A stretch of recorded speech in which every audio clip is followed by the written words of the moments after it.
ассалому алайкум дӯстони азиз, хуш омадед ба канали Нархи Наво. мо имрӯз як хонаи фурӯширо ба навор мегирем.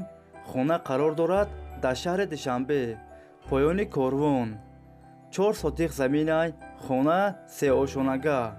5 дар хона об ва светаш доимӣ ҳаст.